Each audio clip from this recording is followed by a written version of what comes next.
Hello, so I'm back here in Hilla National Forest here.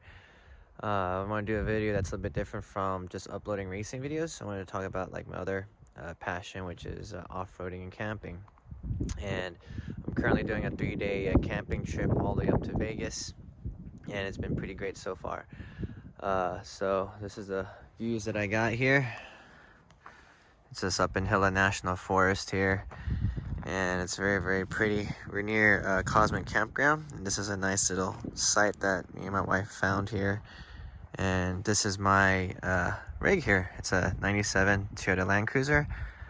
I first bought this car 4 years or 5 years ago now. A completely stock 97 40th anniversary Land Cruiser, and this is what its form is right now. And I started camping maybe like 3 years ago, and I just kind of added mods here and there as I went going. So one of the mods I did here is this ARB bumper here. It's pretty durable and strong there. Saved me a couple of times on the trails. You can see some of the scuff marks from previous trails I've been on. And I'm also on a 9,500 pound Warren winch. It's old but works just fine there. And it actually has pulled me out a couple of times in the Houston mud holes. And then the suspension that I'm on is a Old Man Emu 3-inch lift. It has a J-Shocks, which is a longer travel suspension, which allows for more articulation.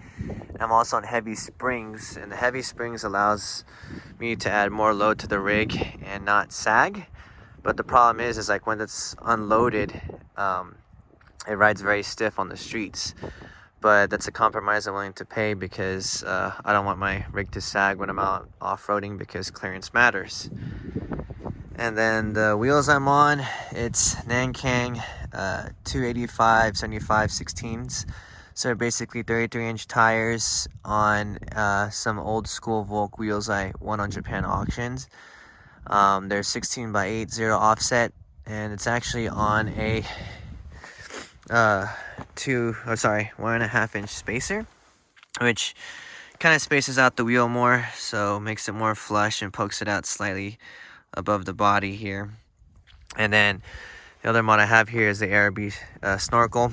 I did that mod mainly for water crossings. Houston, it floods a lot, and I was on an Ozark trip, and we ended up hitting some rivers, and the highest one was up to the headlights here, and the Land Cruiser did great there.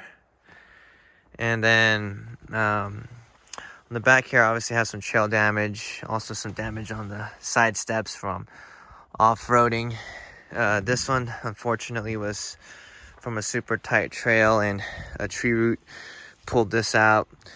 And so I ended up removing this bumper and, didn't really fix it up anymore. Just call it patina now. And then I'm also have this Summit Cruisers spare tire carrier. It's a weld-in type of kit. It welds into your frame, and it actually is made for the OEM bumper. I did have the OEM bumper. It looked really nice with it, but I removed it just because of the trail damage. And then it holds my spare tire plus my high lift jack here. And then I have a trasharoo that hooks up to the spare tire carrier, which is a really good buy to have, because when you're out here camping, you don't have trash cans or garbage cans out here, so you always want to pack out what you pack in, and even pick up other people's trash that people might leave behind at the campsite, and make it better for everyone else and not ruin it. And then out here, this is actually my toilet setup. I'll talk about that later here. But with the Land Cruiser, that's pretty much all the exterior mods that I did. Oh, and this right here, I have depot headlights, tail lights, and it worked just fine. And interior wise, I'll show you the interior. Not a whole lot, just a mainly stock interior.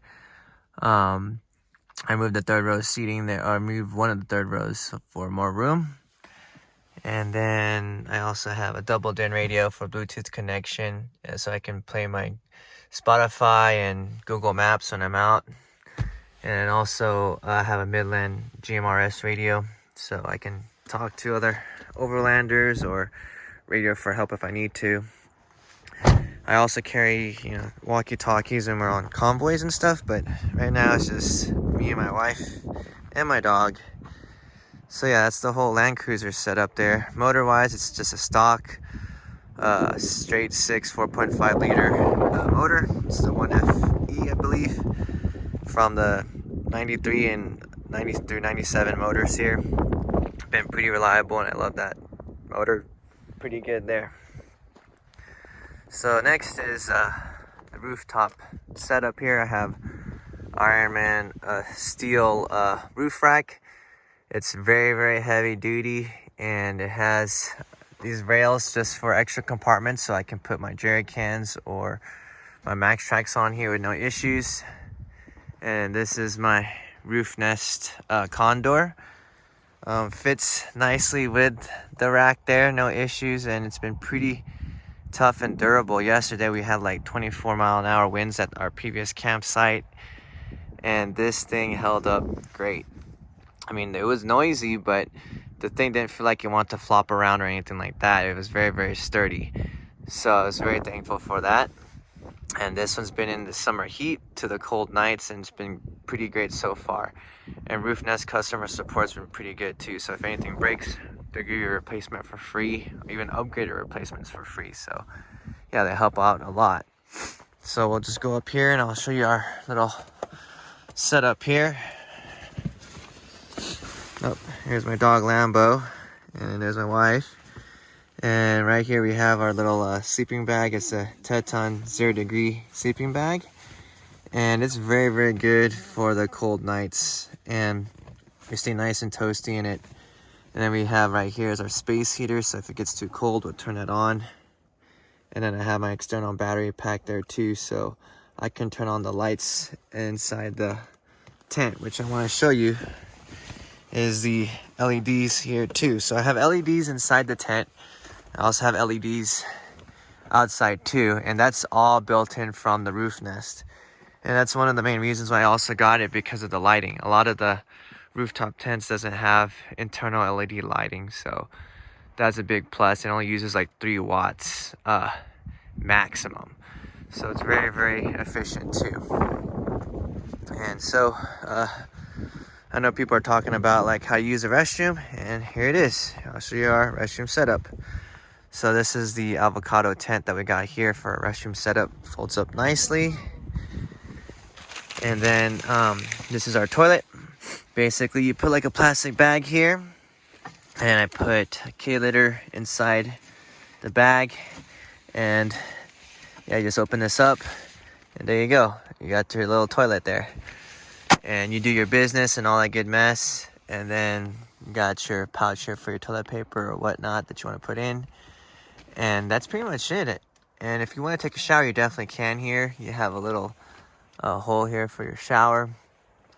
But right now, it's way too hella cold for a shower. It's like 27 degrees out. But yeah, you get the nice views. You get to spend time with my wife and my dog here. So yeah, that's pretty much it. Well, thanks for watching this video, and hopefully if you guys want more camping videos, I might post up more. But yeah, I do have a race 2 weeks from now, so after this trip I'll be heading out to either Circuit of the Americas or MSR Crescent in Dallas for my race, so I have to figure out which one I want to do. But yeah, that's pretty much it. Bye.